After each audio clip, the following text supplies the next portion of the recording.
Hey yo, salom do'stlar. Men Xbet Guy. eFootballda long ball counter uslubida tarkib yig'ishni o'rganamiz. Demak, game planga kirib olamiz. Xo'sh.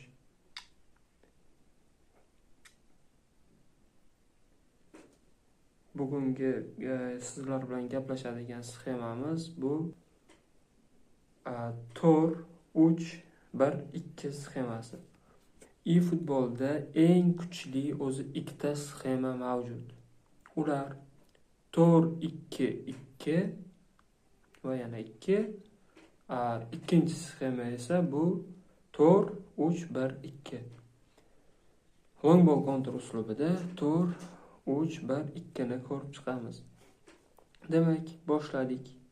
Darvozada doimgidek avvalgi videolarimda ham ta'kidlaganman, defensiv goalkeeper bo'lishi kerak. Bu oldinga chiqib ketmaydi. Men avvalgi videolarimda ham aytib o'tganman. Xo'p, keyingisi himoyachilar. Destroyer bu to'g'ri emas. Agar biz destroyer qo'ysak, ikkita destroyer ham tepaga ko'tarilishi natijasida orqada bo'shliqlar paydo bo'ladi. Bitta bu yo'lda bitta destroyer qo'yganimiz bu maqsadga muvofiq. Demak, ko'rib turibsiz, bizda Leonardo Bonucci build up stilida, Ibrahima Kanate esa destroyer. Bu juda ham mukammal kombinatsiya. Siz aytishingiz mumkin, qanot himoyachilariga biz qo'yamiz defensive fullback. Defensive fullbacklar bu doimo bizga kerakli, chunki orqada qolib himoyani devor qilib turadi. Ya'ni oldinga o'tib, hujumga borib o'tirmaydi. Bizda Roberto Carlos bor, unda ko'rib turibsiz, attacking fullback. Aytishingiz mumkin, nega bu ikkita defensive fullback kerak bo'ladi dedi, lekin attacking fullback qo'ygan, ya'ni hujumkor himoyachi. Biz attacking fullbackda individual instructiondan defensive skill berishimiz kerak. Roberto Carlosga biz defensive skill berdik.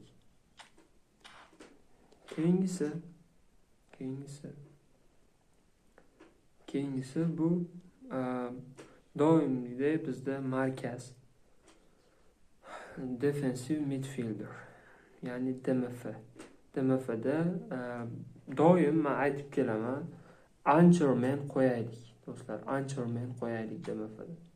Anchorman bu markazni ushlab turadigan, markazni o'z zimmasiga oladigan, nima deyishimiz mumkin? O'z zimmasiga oladigan himoyachi, yarim himoyachi. SMF'lar, center midfielderlar, center midfielder markaziy yarim himoyachilar bilan box to box Bellingham, bu ham box to box. Ikkita box to box yokida box to box agar sizda bo'lmasa, orkestratordan foydalansangiz ham bo'ladi. Box to box bilan orkestrator farqi shundan iboratki, box to box bu intensiv harakatda bo'ladigan o'yinchi, ya'ni yarim himoyachi. Intensiv harakatda, doimo harakatda bo'ladi. Qayerda raqib qayerda bo'lsa, bular ham o'sha yerda. Orkestrator bo'lsa sal sekinroq o'ynaydi. To'pni muvozanatini saqlab, sekinroq o'ynaydigan o'yinchi orkestrator. Ko'rib turibsiz, ikkita SMF va second striker. Bu ikkinchi hujumchi degani second striker. Bizda Azard bor. Azardning mana shu kartasi juda ham kuchli. Shaxsan o'zim asosiy tarkibimda Azardda shu kartasini o'ynataman. Juda ham kuchli.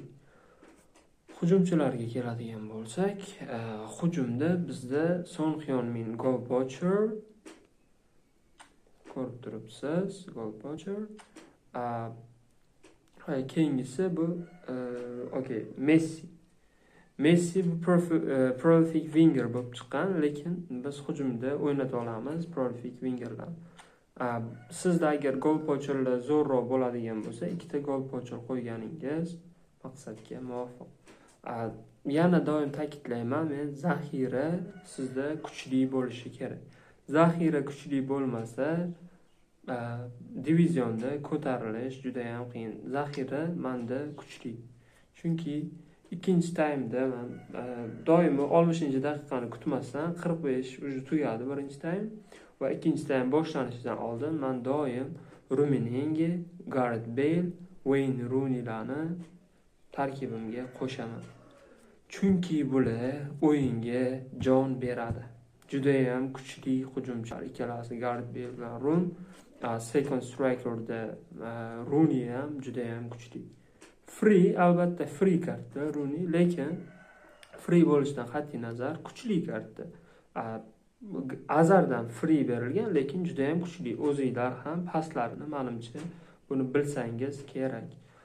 Keyingisi bu asosiy narsa, biz misol uchun zaxiradan tushirgan o'yinchimizga albatta super sub skillini berishimiz kerak.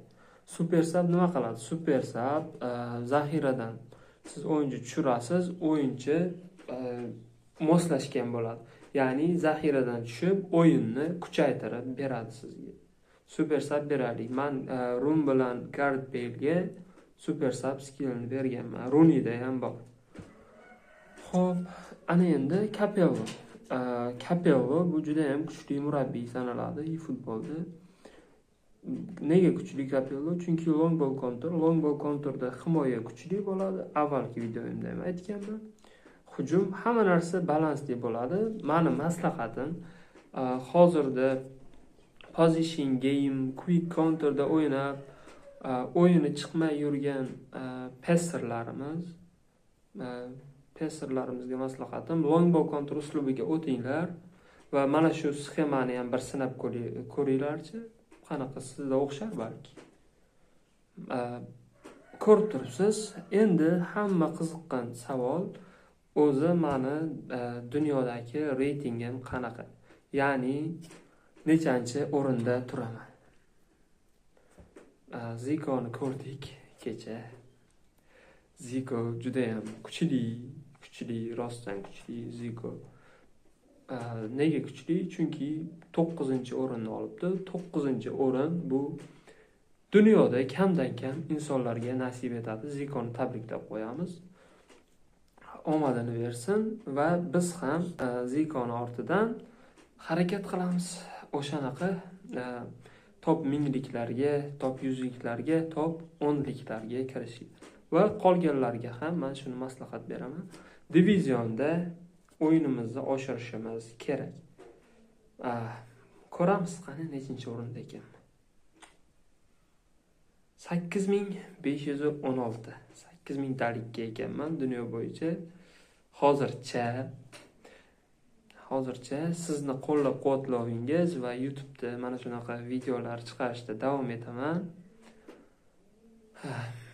Keyin open pack qildirmoqchi bo'lganlar, yozinglar, open pack qilamiz.